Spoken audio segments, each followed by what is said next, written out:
Now, I've been checking out my share of AMD laptops, specifically running the Ryzen 5, the Ryzen 7, and I've been super impressed with them so far here in 2020, and for good reason. You're getting good performance, good efficiency, decent thermals, and it's all coming in a smaller chip than its Intel counterparts. So I reviewed a lot of these ultra portables, but I wanted one specific that was announced a few months ago that finally came out that I wanted to get my hands on. That's the Lenovo IdeaPad Slim 7 running the AMD Ryzen 7 processor. Now, there's one that has the 4800U processor, and of course, there's the one that has the 4700U. I can't get a hold of the 4800U right now. I don't think it's for sale, at least not yet. It's very hard to find, but you can get the one I'm going to review today. And it does provide a lot of value, but you're not really skimping on anything else. It's really, actually a really good deal. Hey everybody, it's Andrew, and this is my unboxing and first look at the Lenovo IdeaPad Slim 7, running the AMD Ryzen 7 processor, all new for 2020. Coming up.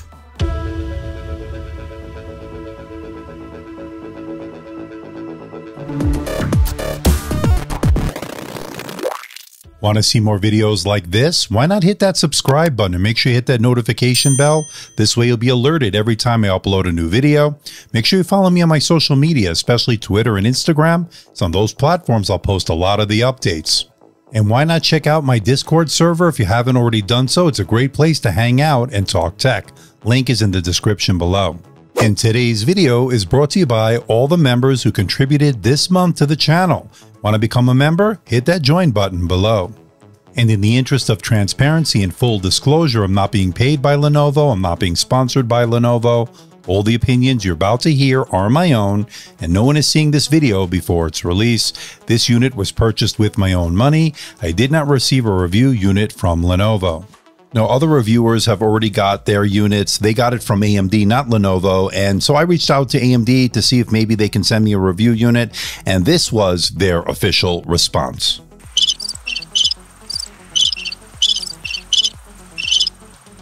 Okay, let's talk pricing. It starts at $899.99. That's the unit I got. It has a Ryzen 7 4700U. There is a variant with the 4800U. That doesn't seem to be available right now, at least not yet. As soon as I get some information on when the consumer public will be able to buy it, I will let you know. If you know of somebody or you know where you can buy it, leave a comment in the comment section below. But I got the 4700U model, and I think a lot of you will go with that model because not only is it available, but it's also coming in at a really nice price, and it really does perform really well. We'll get into performance and everything else in that in the full review. I'll put the link below for more information and where you can buy it. And with that out of the way, let's find out what you get inside the box. Let's open it up. You get a very compact USB-C power adapter. It's a 65-watt power adapter, and I like its size. It's going to be easy to carry around. That's good. Now, the unit itself will be in this smaller box. Let's cut that open and see what's inside. Lifting the lid, you're greeted by the unit itself, and we'll get to that in just a moment. But inside that smaller box is some documentation, which includes a setup guide and some warranty information as well. Now, holding the unit for the first time, wow, I'm loving the iron gray look on it, like that premium all-metal design. This has certainly far exceeded my expectations so far.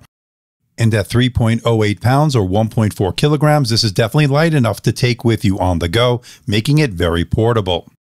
Now, to put its size into perspective, here it is next to the IdeaPad Flex 5 that I took a look at a couple of months ago. And as you can see, it's a little bit smaller in terms of the footprint, a little bit more svelte. Stay tuned. I'm going to do a head-to-head of these two in a very special live stream coming very soon. You don't want to miss it. Okay, let's check out the port selection. On the left side is one USB-C port. That's a power in. That's going to have power delivery, of course. HDMI. You'll also get a second USB-C port. That's a USB-C 3.2 with DisplayPort and power delivery on that one as well. And of course, you have a 3.5 millimeter audio jack. Moving over to the right side, a microSD card reader for storage expansion, two USB-A ports, and your power button. Now, Lenovo makes it pretty easy to get inside this laptop. Just remove the T5 Torx screws all around the laptop, and you will be able to pop off the bottom plate. Once you do that, of course, you're in. Now, once inside, you'll notice that it has dual fans. That's something that the Flex 5 that we looked at from Lenovo earlier this year didn't have. So I like to see dual fans on this. That's certainly going to help with the cooling. You got an SSD that is user replaceable. And it looks like there's an M.2 2242 secondary expansion slot. If you want to put another SSD in, you can. But unfortunately, the RAM is soldered into the motherboard. This particular unit has 8 gigabytes of LP DDR4X RAM. And it's running in dual channel mode, which, as you might know, AMD will take advantage of with these Ryzen processors. Definitely better performance when it is dual channel. Good to see that here. Now, the Wi-Fi card is socketed in. That means it's user upgradable, but it is Wi-Fi 6, which is really good. It's also a Bluetooth 5 combo, all working well so far. And while inside, you'll notice that 60.7 watt-hour battery. And so far, I've been really impressed with the battery life, but I'm only 24 hours in, of course. I will do my full testing on this and bring you the final results in my full review. But I can say this, that battery life is looking good so far. And for those wondering, yes, you can open the lid with one finger. Okay, let's talk about the keyboard. It's got the typical Lenovo smile-shaped keys that I actually really do like. I'm actually liking this keyboard quite a bit. It's really comfortable to type on for extended periods of time. And I've also noticed that it has pretty decent key travel with really nice tactile feedback. It also has a multi-stage backlight that allows you to get work done in a dark room and a dimly lit environment. So far, very impressed with the keyboard. And the Precision Touchpad, very responsive. 2-finger scrolling is buttery smooth, and all the Windows 10 gestures are working as advertised. Looking good so far. And not only can you lift the lid with one finger, you can fold the screen all the way flat as you see here. That'll give you the best viewing angle each and every time.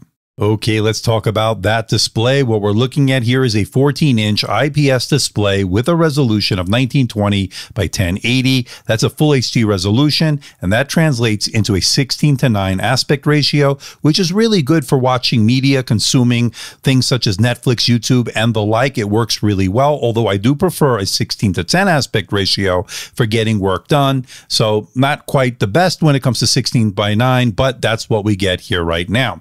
Now we've got some really deep blacks, very vibrant colors, and it does cover the color gamut really well. I'll bring you all the numbers in the full review, of course, when I do my full testing, but so far I'm seeing that this is a very bright display that Lenovo claims will get up to 300 nits. I'm actually seeing 365 nits, so it's better than expected. Really, really looking good so far, and as you can see, the colors just really pop off the display. Very impressive so far. And I'm really liking the thin bezels all around on this, looking really sleek and modern, looking good.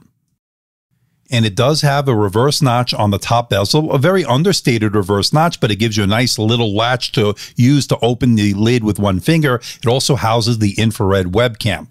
And speaking of that webcam, let's check it out. So this is the front-facing camera on the Lenovo IdeaPad Slim 7 here for 2020, 720p. 30 frames per second. It's also a Windows Hello camera, infrared camera. That means you can log in with face recognition. So far, really impressive with this Slim 7. I want to know what you think. Let me know in the comment section below. Looks like this is a decent choice if you want to do Skype, Zoom, or any kind of video conferencing as you're working from home. This will definitely get the job done. I wouldn't say it's the best I've ever seen, certainly not the worst. Again, I want to know what you think. Let me know in the comment section below. The Slim 7 sports Dolby Atmos speakers. There are 2 speakers, one on each side of the keyboard. You'll notice the grills, and it does get pretty loud and really surprisingly really good sound. I'm really liking this as far as the bass, the mids, and the overall volume. Now let's give it a listen and a comparison with the Flex 5 when it comes to the sound.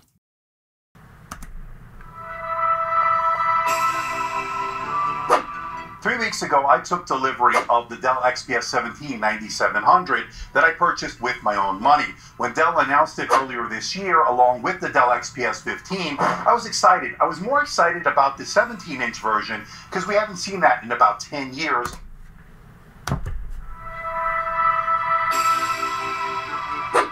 3 weeks ago, I took delivery of the Dell XPS 17 9700 that I purchased with my own money.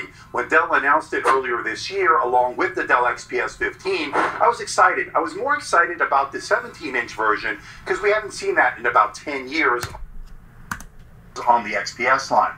So when I took delivery of it about 3 weeks ago, I was really excited about it. And on the XPS line. So when I took delivery of it about 3 weeks ago, I was really excited about it. Okay, let's wrap it all up here with my initial impressions of the Lenovo IdeaPad Slim 7 running that AMD Ryzen 7 processor. What I like is that bright, vibrant 14-inch Full HD IPS display. Very impressive so far. Premium build and design. I'm really liking it. I'm liking that excellent keyboard with that precision touchpad, which is really responsive. You can get this with the optional AMD Ryzen 7 4800U. You get some really good, surprisingly good speakers on this. A 60.7 watt-hour battery that is looking good so far. I'm expecting all-day battery life. And of course, I like the fact that FreeSync is supported, especially when it comes to games. I'll test all that, of course, in the full review. Now, the negatives here, of course, non-upgradable RAM, so you won't be able to upgrade that. No Thunderbolt 3 option, no 4K display option, and the fans kind of run pretty loud so far, I'm noticing. But the good news is I'm not seeing any deal breakers whatsoever. In fact, this is a pretty impressive outing, and I'm really looking forward to bringing you my full review of this laptop. So what do you think about this bad boy, the Slim 7? And I gotta say, so far, super impressed. 24 hours in, looking good, all metal design, really nice keyboard, really nice touchpad, really nice 14-inch IPS display, better than advertised in terms of the brightness, covers the color gamut pretty well. Everything you'd want, dual fans inside. The only thing I'm not crazy about, of course, is that they went with LP DDR4X RAM, not DDR4, which would have liked to have seen that. But I don't think it's going to be too much of a difference. Of course, I still have to do all my benchmarks and testing to see how this will perform. I'm also impressed with those top-firing speakers. I think it's been pretty nice in terms of volume. Gets really loud in terms of filling up a room. I like that. It has a decent amount of bass, good mids. Really impressive so far. And I did that sound sample, compared that to the Lenovo IdeaPad Flex 5, which I reviewed a couple of months ago. Now, I know a lot of you are going to look at the Flex 5 as opposed to the Slim 7 and say, well, you can get that for $599, although you can pay a little bit more and get the Ryzen 7 on that one. But I'm really liking that all-metal build of the Slim 7, and I'm really anticipating good stuff out of the 4800U. Now, when I do my full review, I'm going to bring you both numbers, both for the 4700U and the 4800U, so you can get a good idea of what the difference is between the two. So stay tuned. That full review will be coming very soon. Now, at $899, it's certainly not the cheapest in the Ryzen camp, but you're getting an all-metal premium design. The build construction's excellent. And you're also getting a lot of stuff that you don't get on the lower end or the mid-tier that we normally see. We're getting dual fans, which is not something we always see in an ultra-portable, and an all-metal design. Again, the Flex 5 had a plastic design. This is all-metal. That shouldn't be taken lightly. It's got a 60.7 watt-hour battery. I'm expecting all-day battery life, and so far, the 24 hours that I've had this, it's looking good. So stay tuned. Those final numbers will be coming in my full review. So please hit the like button. Please subscribe. Please share this video. Don't forget to leave a comment in that comment section below. Let me know how I'm doing. Let me know if there's a device or something out there you think I should review. I'll do my best to try to make that happen. Don't forget to check me out on Facebook, Twitter, Instagram, and of course my website, amdtechreviews.com. So until next time, this is Andrew from AMD Tech. See ya.